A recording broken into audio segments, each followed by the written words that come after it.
Hey, welcome back to the channel, everyone. Hope you guys are having an amazing day, drinking plenty of water, eating plenty of foods, taking care of your mental health. We got something new to talk about that actually came out a few hours ago for me actually making this video. And this has something to do with Resident Evil 9. Don't worry, these aren't nothing leakish, nothing spoilerish. I'm gonna keep it extremely light. There are some things in here that I will not show you guys because they are potential spoilers. I haven't read them myself specifically because I want to go in with kind of like, you know, a fresh perspective. I don't want anything spoiled for me, and I assume that you guys don't want to be spoiled either. But if you guys like the content, make sure to like the video, and if you are new to the channel and do not want to miss any more Resident Evil content, be sure to hit that subscribe button. And most importantly, guys, thank you guys so much for watching. Please be safe, and let's move on to the video. So the gamer has recently posted a new article called Resident Evil 9 might wrap up the 20-year-old story that began in the Spencer Mansion. This is written by James Lucas, shout out to him. So on the last video, we actually did talk about that Resident Evil 9 might actually take a lot of influence from Resident Evil 1's atmosphere, and I'm guessing they're taking it literal, or Capcom is literally just taking RE1 as huge, like, or just big inspiration overall. So then it says Resident Evil 9 will reportedly tie the knot on the series, overarching the story, as well as Leon Kennedy's trilogy. So what I assume is the games from Resident Evil 2 remake, Resident Evil 4 remake, and I assume 9 will kind of like end his little trilogy when it comes to his more recent games, or I should say the RE Engine games specifically. So then it says Capcom is kinda ignoring Resident Evil 6 according to leaker Dust Golem, and is focusing on RE2, RE4, and RE9 as the Leon saga. So like I said earlier, they're definitely just ignoring the crap out of RE6. They probably just want that game to be erased from history just overall, so I can see this happening. But to have a trilogy dedicated to Leon, that's something new to the series, I want to say, because I don't think any other character really had like a trilogy of games throughout the series, but Leon is like the poster boy currently when it comes to Resident Evil. So yeah, this makes sense. But this says the Leon saga, so I don't know if this means he's going to perish, or I doubt it. I highly doubt that he's going anywhere in the series. This could just very well mean just, you know, character wise, of course, like they're just going to move on to another character to kind of make a trilogy for them, maybe Jill, because they kind of set her up to have these antibodies inside of her blood cells now to kind of slow her aging process, so who knows at this point. Then it says while he allegedly survived the overhaul to Resident Evil 9, meaning they had some changes in between probably 2020 or 2021 or something like that, which was initially an open world multiplayer game.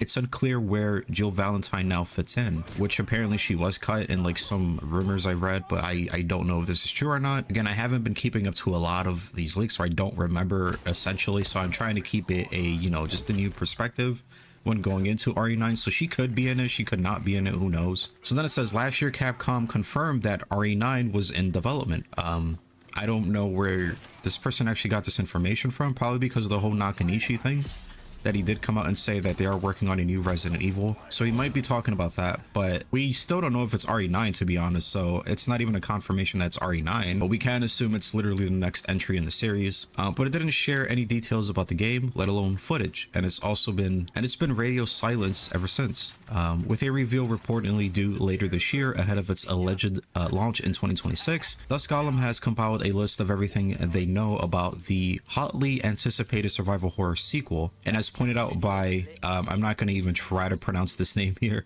an interesting highlight is that it will allegedly tie a knot on the entire Resident Evil franchise, concluding the story that began in 1996. So in what I'm reading from this and just tying the knot in 1996, I think back in Resident Evil Village when it comes to the very ending of the game. Granted, there are multiple writers in the series, so Nakanishi did not do Resident Evil Village. He did not write that game, but the ending of that game kind of did initially tease this whole Miranda and Oswald E. Spencer thing. You know, when it comes to Oswald E. Spencer just finding his way of immortality, you know, knowing about the mold, and that kind of tied into Resident Evil 1 because of Spencer. So could this mean that he makes a return of some sort, or we might see more of this type of storytelling that just goes back to 1996 Resident Evil. Are we going to find more things like that, like we saw in the end of Village? Who knows? Probably. And it says RE9 is going to be a conclusion game, they said, but also a game of new beginnings. We'll see major status quo changes within the universe. It's being treated as the end of the story that started with RE, or RE1 I should say, or RE0 timeline wise, opening the series up for different kinds of horror stories. So this is interesting. Apparently we're going to see major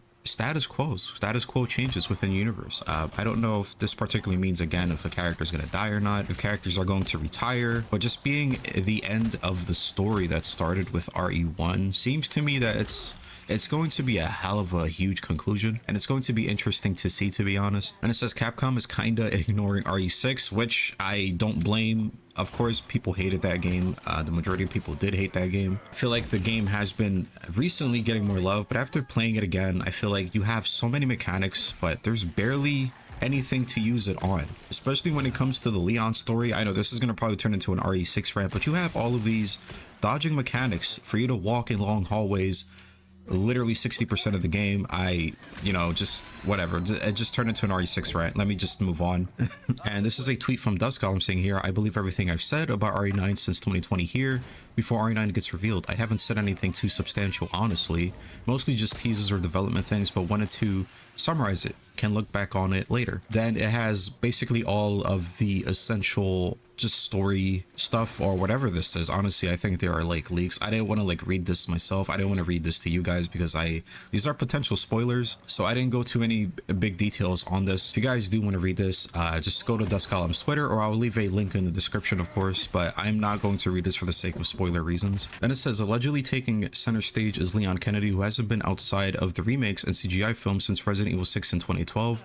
Reportedly, he will be the main character as Capcom views RE9 as the conclusion of his trilogy, tying directly into the RE2 and RE4 remakes. Nice, so this is essentially going to be Leon's sequel to Resident Evil 4 remake, is what I'm guessing. So we're going to see an even more grown, overtorn Leon, probably making references to RE4 remake, which honestly I do like, because one thing I don't like that the RE series has been doing is the fact that we don't see like this progression in like our characters.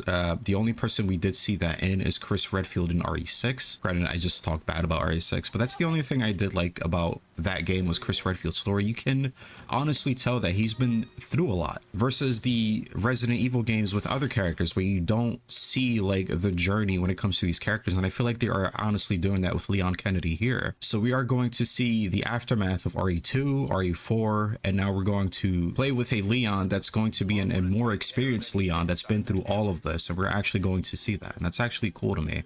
I think that's super interesting to see, to be honest. If you're wondering where RE6 fits in, it probably will. Honestly, I think they're going to just retcon it completely. I don't see a point of bringing Resident Evil 6 in unless you're like just making a new entire story for RE6, then I'm okay with that, but I don't think we need it. You know, a better story can be told with Ada, her backstory. Maybe she can get her own game that could be Resident Evil 6 instead. Leon is not the only playable character, but he is the main character. Okay, so they are essentially saying that Leon is not only the playable character. So who's it going to be?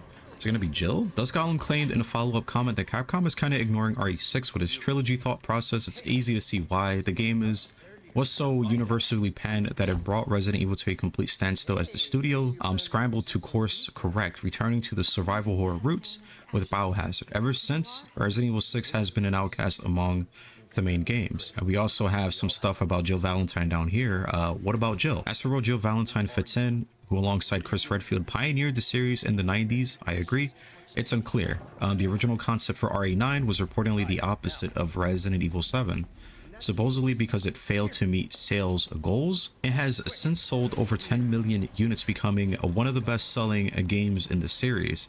According to duskGollum, RE9 would have been an open-world co-op game set on a fictional Singapore island, but they claim that this version was scrapped in 2020 and 2021. And as I said earlier, I was right on the money actually, 2020 to 2021, where they kind of like scrapped that whole idea. But I honestly would be interested in at least seeing how this open world co-op game would be in the first place. So This whole open world segment is probably not going to be a thing anymore. Hopefully the game is condensed still, you know, because if you are making the game open world, it's going to kind of, you know, just get rid of the survival horror aspect of it if they're going survival horror. And it says Jill Valentine was the co-op partner in this initial version of Resident Evil 9, they said.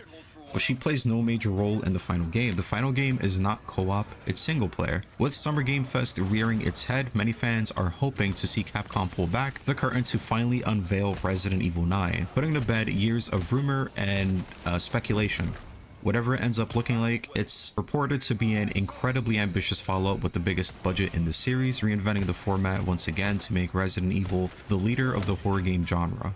This was an interesting read. Again, I'm not going to go in full detail on what Dusk Golem says in this portion here because there is a lot of stuff here. I haven't read it yet. I read basically like the first sentence here, and then I stopped because I'm like, wait a minute, let me just wait till the game comes out, because we are very close for a reveal, so I don't think there's a point of seeing any of this stuff here. Let's just watch the trailer for ourselves. But yeah, it's interesting to see that the game is potentially going to be more a tie-up or a tie-in to Resident Evil 1, which is my personal favorite Resident Evil game of all time, Resident Evil 1 2002. So I do want to see where they're going with this. It's going to be really interesting. Friday, I am guessing we are going to see RE9. There's been a lot of talks. There's been a lot of people posting stuff. You see the just Resident Evil Twitter just being insanely active when they usually aren't. Probably to keep that engagement going, to kind of get it hot and ready for when the reveal does come out. Again, it is Monday, maybe Tuesday when I'm uploading this, most likely Monday. I'm going to aim to upload it today. But remember guys, Friday we are going to be live at 1 p.m. Eastern time. The show actually starts at 5 p.m. but I kind of want to get the hype going within stream. I am streaming at 1 p.m. Eastern time. So just come by, say hi, chill with the community here. We're gonna have a good time. We're gonna see a whole bunch of reveals, not just RE9, but we're gonna see a whole bunch of stuff. I'm hoping to see a new Tomb Raider as well. It's going to be a fun time. I'm also accompanied with a whole bunch of other great content creators as well. It's not only going to be me, but we're also going to do like this group thing, because this is going to be a big day. Regardless of if they are going to show it or not, it's going to be a huge reveal, of course, or a huge event, I should say. But let me know what you guys think about this article in RE9. I will leave the article down in the comments, don't worry, so you guys can read it for yourselves. So if you guys like the content, make sure to like the video. And if you are new to the channel, do not want to miss any more Resident Evil content, be sure to hit that subscribe button. Most importantly, guys, thank you guys so much for watching. I'm gonna catch you guys on the next time. Please be safe and peace.